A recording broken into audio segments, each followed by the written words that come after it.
Bonjour, dans cette vidéo, nous allons voir comment créer un document personnalisé pour chacun des élèves de manière automatique. Cette méthode va vraiment servir à sauver beaucoup de temps. Donc, tout d'abord, nous sommes dans Drive et nous avons créé un dossier étant destiné uniquement à ce projet-là. Ici, je l'ai appelé Joanne. Quand j'ai créé mon dossier Joanne, je l'ouvre et je crée un nouveau dossier certificat, en fait, pour que tous mes certificats générés automatiquement se retrouvent dans ce dossier-là pour pas qu'il y en ait trop. Par la suite, je dois créer mon certificat de base, mon modèle à utiliser. Donc, j'écris certificat étape 3, on clique dessus. Je vous l'explique en fait comment qu'on crée le modèle de base. Donc, on fait votre Canva normalement. Mais au lieu d'écrire le prénom et le nom de l'élève, nous allons utiliser des crochets. Crochet, crochet, prénom, ferme les crochets.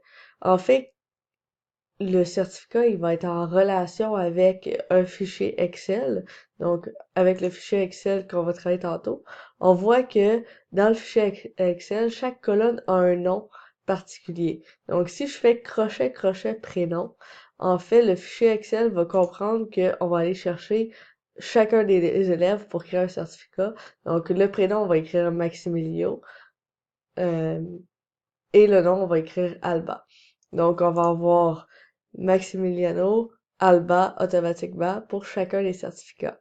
Ensuite, les résultats, ici, vous voyez que j'ai écrit chacune des colonnes des résultats qui vont se générer automatiquement pour chacun des élèves. Donc, ton Canva est fait.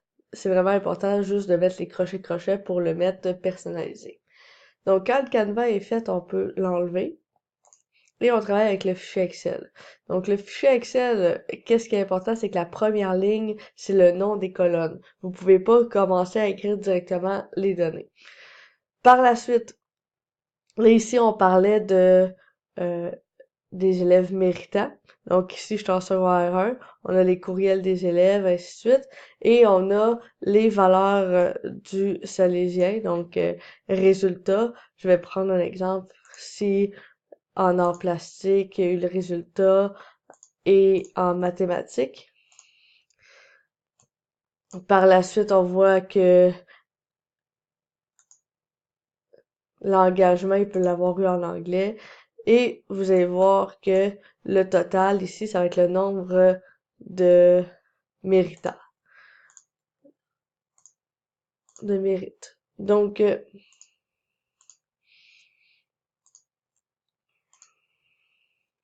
quand les données sont faites, qu'est-ce qu'on doit faire? C'est qu'on doit tout sélectionner, aller à données et faire un tri pour le total, pour le faire en décroissant. Et on pourrait aussi rajouter un décroissant par secondaire. Donc, ça, c'est correct. Et on pourrait aussi aller par ensuite les noms de famille. Donc, on voit ici que j'ai mes 3 mérites, 2 mérites, 1 mérite.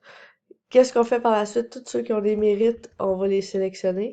On va faire copier et on va aller à certificat en bas. Le certificat, en fait, ça va être la donnée qu'on va imprimer.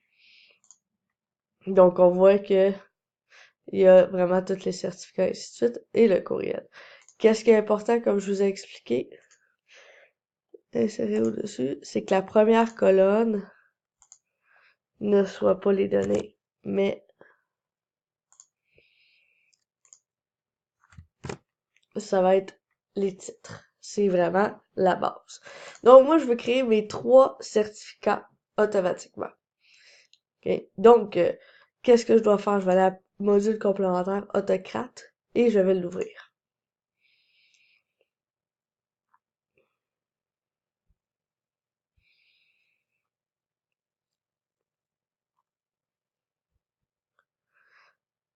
On va créer une nouvelle job.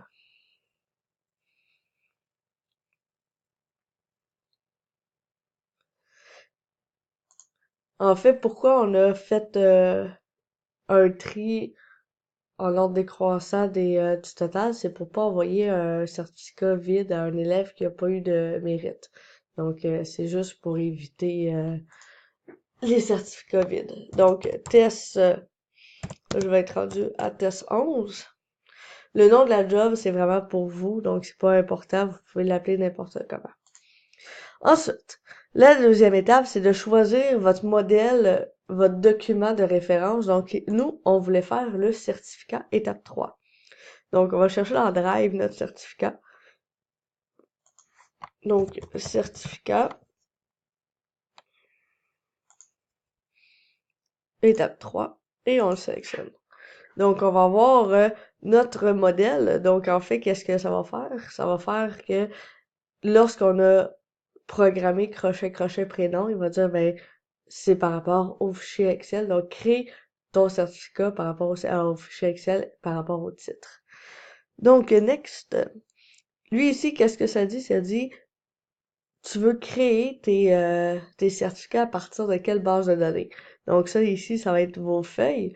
On a les valeurs, que c'était tous les élèves au complet, sur 1, 2, 3, 4, 5. Nous, on va imprimer juste les certificats, juste les méritants. Donc, ceci est correct. Next. Tu veux que le nom des certificats s'appelle comment? Donc, en fait, c'est ici que chaque certificat va avoir un nom différent. En programmant, on va dire, ben moi, je veux que le nom de mon certificat, ça soit prénom. Crochet, crochet, c'est-à-dire que trouve le prénom du certificat que tu as mis dessus. Espace, le nom. Crochet, crochet. Virgule, le groupe. Et là, on va faire crochet, crochet, le nom du groupe. Donc, exemple, je vais avoir le prénom Maximiliano, le nom de famille Alba, le groupe 01. Ça va être le nom du certificat, ça va être plus facile à le rechercher. Deuxièmement, le type. Je veux que mon certificat soit un Google Doc, ça serait intéressant, ou un PDF, si on veut pas qu'il le modifie. Ça, c'est à notre guise.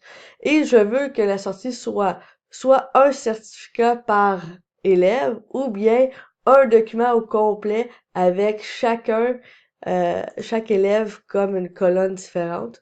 Ça ici, ça peut être intéressant pour l'impression. Au lieu d'ouvrir les 26 certificats, t'en ouvres juste un pour pouvoir générer automatiquement. Mais moi, je veux vous montrer tout de suite un certificat par personne.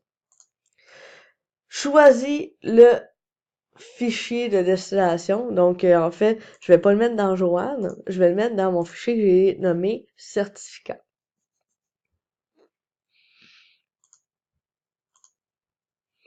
C'est pour ça aussi que c'est important que le nom soit clair parce que, comme vous voyez, vous n'allez pas le chercher dans le Drive, c'est juste tous les noms des fichiers que vous avez dans votre Drive.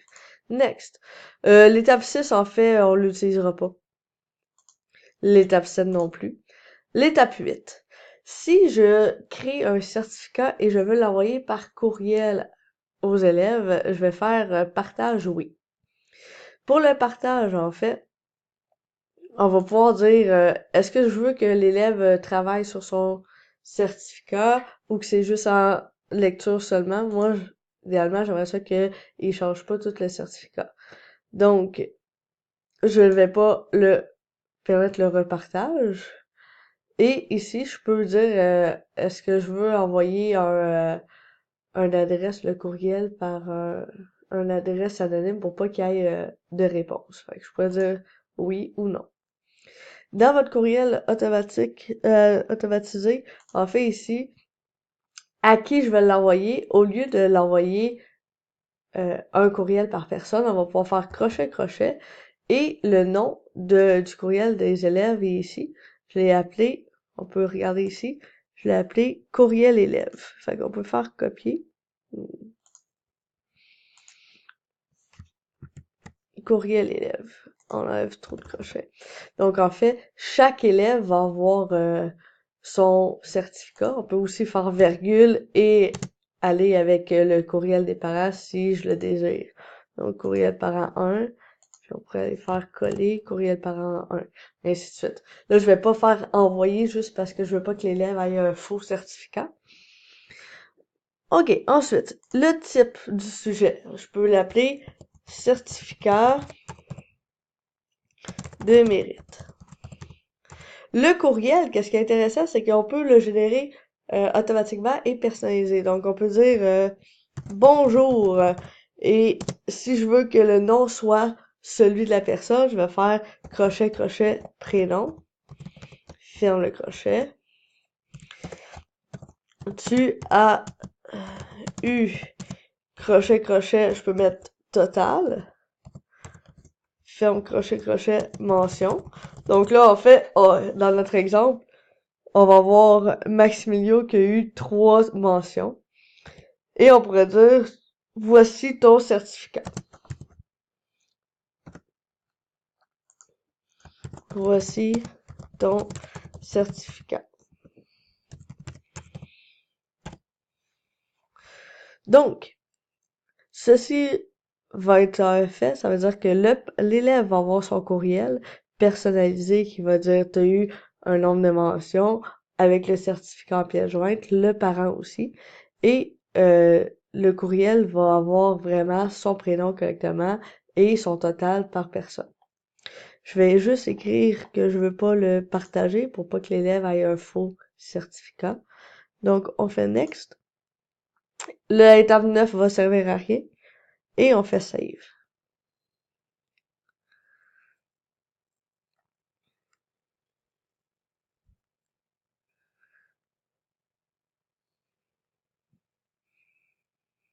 Par la suite, là, le test 1, il n'existait pas, on va y l'enlever.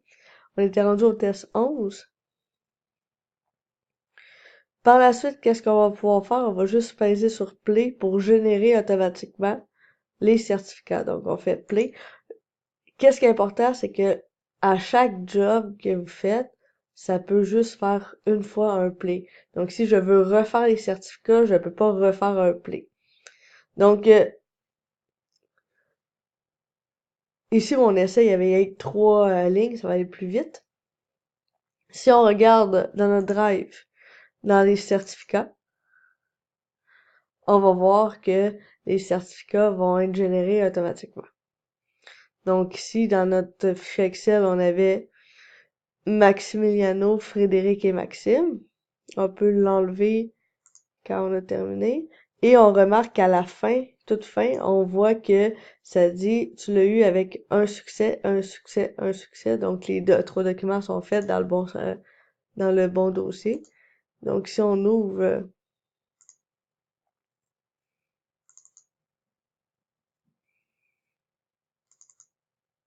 si on ouvre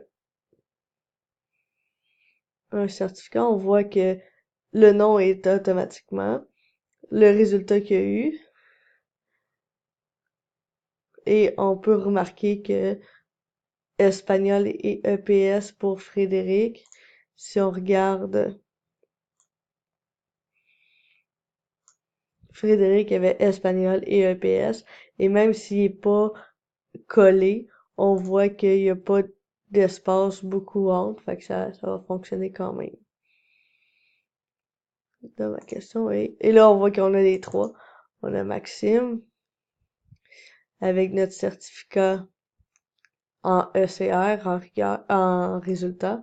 Et on a Maximiliano, que lui en avait plus que 3, en art plastique, maths et anglais engagement.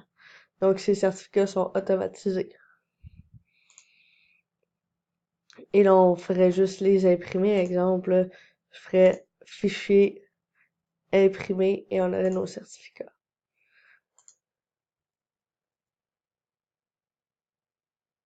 Donc, c'est ça qui explique comment faire automatiquement des certificats.